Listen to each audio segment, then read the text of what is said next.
தரணி வாழ் தமிழர்களின் இதய ஒலி தமிழன் 24.com. ஒரு வாரத்தில் தனது வாக்குறுதியை மீறிய ஜனாதிபதி அனுர. யாழில் கோர விபத்து, சகோதரர்கள் இருவர் ஸ்தலத்திலேயே பலி. இனி இவர்களுக்கு எரிபொருள் இல்லை, வெளியான முக்கிய தகவல். மக்களுக்கு எச்சரிக்கை, எரிபொருள் QR குறியீட்டை பெற போலி வலைத்தடம். பிரிந்து சென்ற மனைவி, சொந்த மகளை துஷ்பிரயோகம் செய்த தந்தை, எடுத்த திடீர் முடிவு. ஈரான் முன்னாள் உச்ச தலைவர் அலி ஹமேனியின் விமானத்தை அழித்தது இஸ்ரேல். நெதன்யாகுவை துரத்தி கொலை செய்வோம், ஈரான் பகிரங்க எச்சரிக்கை. தாக்குதலில் ஒரு கால் இழப்பு, சிகிச்சைக்காக ரகசியமாக ரஷ்யா அழைத்து செல்லப்பட்ட மொஜ்தபா ஹமேனி.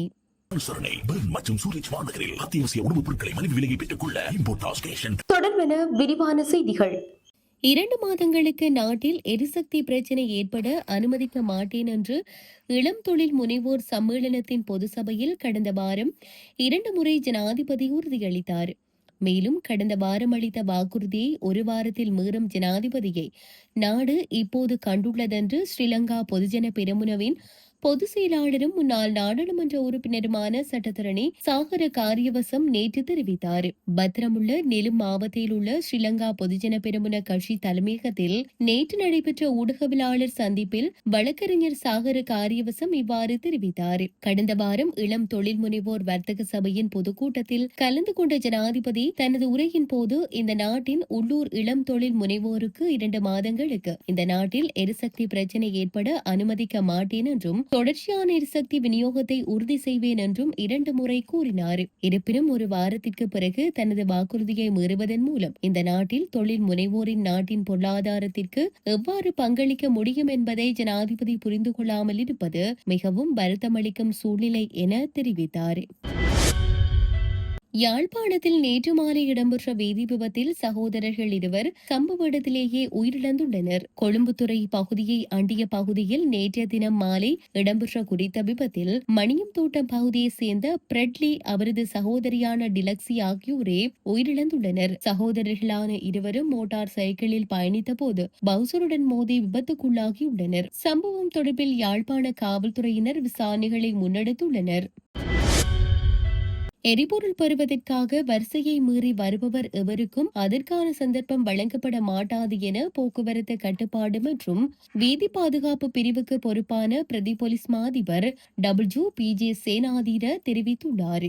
ஊடகங்களுக்கு கருத்து தெரிவித்த அவர், சில சாரதிகள் வரிசையை மீறி எரிபொருள் பெற முயற்சிக்கும் போது அமைதியற்ற சூழல் ஏற்பட வாய்ப்புள்ளதாக குறிப்பிட்டார். எனவே வரிசைக்கு புறம்பாக வருபவர்களுக்கு எரிபொருள் வழங்க வேண்டாம் என எரிபொருள் நிரப்பு நிலைய உரிமையாளர்களுக்கும் போலீசாருக்கும் அறிவுறுத்தப்பட்டுள்ளதாக பிரதி போலீஸ் மா அதிபர் WPJ சேனாதீர தெரிவித்தார். சில மோட்டார் சைக்கிள் ஓட்டுநர்கள் நடைபாதைகளில் நிற்பதால் பாதசாரிகள் பெரும் சிரமத்திற்கு உள்ளாகியுள்ளனர் என்றும் மக்களின் பாதுகாப்பிற்காக போலீசார் பணியில் ஈடுபடுத்தப்பட்டுள்ளதாகவும் அவர் கூறினார். அனைத்து சாரதிகளும் பொறுமையுடன் செயற்படுமாறு பிரதி போலீஸ் மா அதிபர் WPJ சேனாதீர இதன்போது மேலும் கேட்டுக் கொண்டுள்ளார்.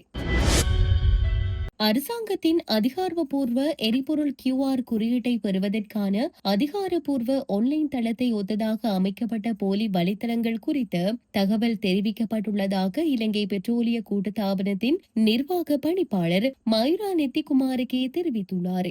நேற்று காலை ஊடக சந்திப்பை நடத்திய போது நிர்வாக பணிப்பாளர் இவ்வாறு தெரிவித்தார். பயனர்களின் தனிப்பட்ட தகவல்களை பெறுவதற்காக தவறான முறையில் தொடர்புடைய போலி வலைத்தளங்கள் உருவாக்கப்பட்டதாக கூறிய நிர்வாக பணிப்பாளர், அரசாங்கம் fuelfast.government.lk என்ற வலைத்தளத்தை மட்டுமே பகிரங்கப்படுத்தியுள்ளதென்று கூறினார். அதன்படி எரிபொருள் பாஸ்களை செயலாக்கும் போது கவனமாக இருக்குமாறு பொதுமக்களுக்கு அவர் தெரிவித்தார்.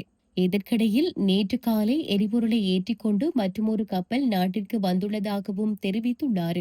நேற்று வந்த கப்பலில் 18,000 metric ton diesel, 17,000 metric ton petrol மற்றும் 3,000 மெட்ரிக் டன் சூப்பர் டீசல் இருப்பதாக அவர் மேலும் தெரிவித்தார். தனது சொந்த மகளையே பாரிய பாலியல் துஷ்பிரயோகத்திற்கு உட்படுத்திய குற்றச்சாட்டில் களுத்துறை மேல் நீதிமன்றத்தில் விசாரணை நடைபெற்று வந்த நிலையில் தீர்ப்பு வழங்கப்படுவதற்கு சில தினங்களுக்கு முன்னர் சந்தேக நபரான தந்தை தன் உயிரை மாய்த்து கொண்டுள்ளார். 59 வயதான குறித்த நபர் கடந்த ஒரு வருடமாக வாடகை அடிப்படையில் வசித்து வந்த அறையிலேயே சடலமாக மீட்கப்பட்டுள்ளார். இதுகுறித்து மார்ச் 14ஆம் தேதி காலை 8 மணியளவில் 119 அவசர போலீஸ் பிரிவுக்கு தகவல் வழங்கப்பட்டது. வெளிப்பண்ண போலீசார் நடத்திய விசாரணையில் உயிரிழந்த நபரின் மனைவி சுமார் 10 வருடங்களுக்கு முன்னரே அவரை விட்டு பிரிந்து சென்றுவிட்டமை தெரிய வந்துள்ளது. உயிரிழந்த நபர் எழுதி வைத்திருந்த கடிதம் ஒன்று மரண விசாரணையின் போது சமர்ப்பிக்கப்பட்டது. அதில் களுத்துறை மேல் நீதிமன்றத்தில் நிலுவையில் உள்ள வழக்கு தொடர்பில் தனது தாய் குற்றவாளி அல்ல என அவர் குறிப்பிட்டுள்ளார். வெளிப்பண்ண மரண விசாரணை அதிகாரி நிஹால் ஜெயநிதி முன்னிலையில் இந்த விசாரணை நடைபெற்றது. களுத்துறை நாகுட போதனா வைத்தியசாலையின் சட்ட மருத்துவ நிபுணர் KMDP குணத்திலக்க வழங்கிய உடற்கூறாய்வு அறிக்கையின் அடிப்படையில் இது தூக்கிட்டு தற்கொலை செய்து கொண்ட மரணம் என உறுதிப்படுத்தப்பட்டது.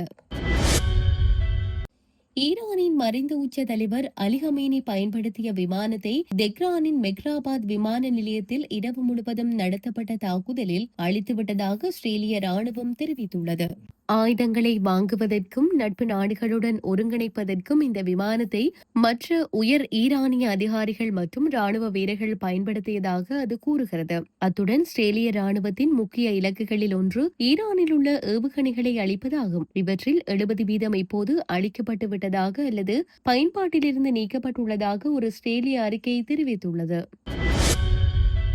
ஈரானின் இஸ்லாமிய புரட்சிகர காவல் படை ஆஸ்திரேலிய பிரதமர் பெஞ்சமின் நெதன்யாகுவை முழு சக்தியுடன் துரத்தி கொலை செய்வோம் என்று பகிரங்க அச்சுறுத்தலை விடுத்துள்ளது. இஸ்ரேல், அமெரிக்கா மற்றும் ஈரான் இடையேயான போர் 3வது வாரத்தை எட்டியுள்ள நிலையில் ஈரானின் இஸ்லாமிய புரட்சிகர காவல் படை ஆஸ்திரேலிய பிரதமர் பெஞ்சமின் நெதன்யாகுவை நேரடியாக குறிவைத்து கொலை அச்சுறுத்தலை வெளியிட்டுள்ளது. IRGC-யின் அதிகாரப்பூர்வ அறிக்கையில் இந்த குழந்தை கொலைக்கார குற்றவாளி உயிருடன் இருந்தால் அவரை முழு சக்தியுடன் துரத்தி கொலை செய்வதை தொடர்வோம் என்று கூறியுள்ளது. இந்த அறிக்கை ஈரானின் அரச ஊடகங்களில் வெளியாகியுள்ளது. இந்த அச்சுறுத்தல் சமூக ஊடகங்களில் நெதன்யாகு கொல்லப்பட்டார் அல்லது காணாமல் போனார் என்ற வதந்திகள் பரவிய பின்னணியில் குறித்த அறிக்கை வெளிவந்துள்ளது. அத்தகைய வதந்திகளை இஸ்ரேல் பிரதமர் அலுவலகம் பொய்யான செய்தி என்று மறுத்து நெதன்யாகு நலமுடன் இருப்பதாக உறுதிப்படுத்தியது. ஈரான் மீதான அமெரிக்கா மற்றும் இஸ்ரேல் தாக்குதல்களில் உச்ச தலைவர் மொஸ்தபா ஹமேனி குறைந்தது ஒரு காலை இழந்து கடுமையான கல்லீரல் பாதிப்பை சந்தித்துள்ளதாக குவைத்தின் அல்ஜெரிடா செய்தித்தாள் மற்றும் பிரிட்டனின் தி சன் செய்தித்தாள் சமீபத்தில் செய்தி வெளியிட்டுள்ளன. அவரது காயங்களுக்கு சிகிச்சை அளிக்க அனைத்து வசதிகளையும் கொண்ட ஒரு சிறப்பு மருத்துவமனை தேவைப்பட்டாலும் ஈரான் மீதான அமெரிக்கா மற்றும் இஸ்ரேலின் தொடர்ச்சியான தாக்குதல்களால் ஈரானில் ஹமேனிக்கு சிகிச்சை பெறுவது கடினமாகிவிட்டதாக செய்தித்தாள்கள் தெரிவித்தன. இதன் விளைவாக ஈரானிய உச்ச தலைவர் மிகவும் ரகசியமாக ரஷ்யாவிற்கு அழைத்து செல்லப்பட்டுள்ளார். மேலும் இதற்காக ஒரு ரஷ்ய ராணுவ விமானம் ஈரானுக்கு வந்துள்ளது என்று செய்தித்தாள்கள் தெரிவித்தன. ரஷ்ய ஜனாதிபதி விளாடிமிர் புடினின் அழைப்பின் பேரில் ஈரானிய உச்ச தலைவர் ரஷ்யாவிற்கு அழைத்து செல்லப்பட்டதாகவும் புடினின் அதிகாரப்பூர்வ இல்லத்தில் கமீனிக்கு வெற்றிகரமான அறுவை சிகிச்சை செய்யப்பட்டதாகவும் செய்தித்தாள்கள் செய்தி வெளியிட்டன. 12ஆம் தேதி தொலைபேசி மூலம் ஹமேனி ரஷ்யாவில் சிகிச்சை பெறலாம் என்றும் காயமடைந்த ஹமேனி அன்று மதியம் ரஷ்யாவிற்கு அழைத்து செல்லப்பட்டதாகவும் செய்தித்தாள்கள் செய்தி வெளியிட்டன. அயதுல்லா அலி ஹமேனி கொல்லப்பட்ட தாக்குதலில் மொஸ்தபா ஹமேனி காயமடைந்தாரா அல்லது வேறொரு தாக்குதலில் காயமடைந்தாரா என்பது தெளிவாக தெரியவில்லை என்று செய்தித்தாள்கள் செய்தி வெளியிட்டன. ஈரானின் உச்ச தலைவராக பொறுப்பேற்றதில் இருந்து மொஸ்தபா ஹமேனி இன்னும் பொதுவில் தோன்றாததற்கு இதுவே காரணம் என்றும் செய்தித்தாள்கள் குறிப்பிட்டன.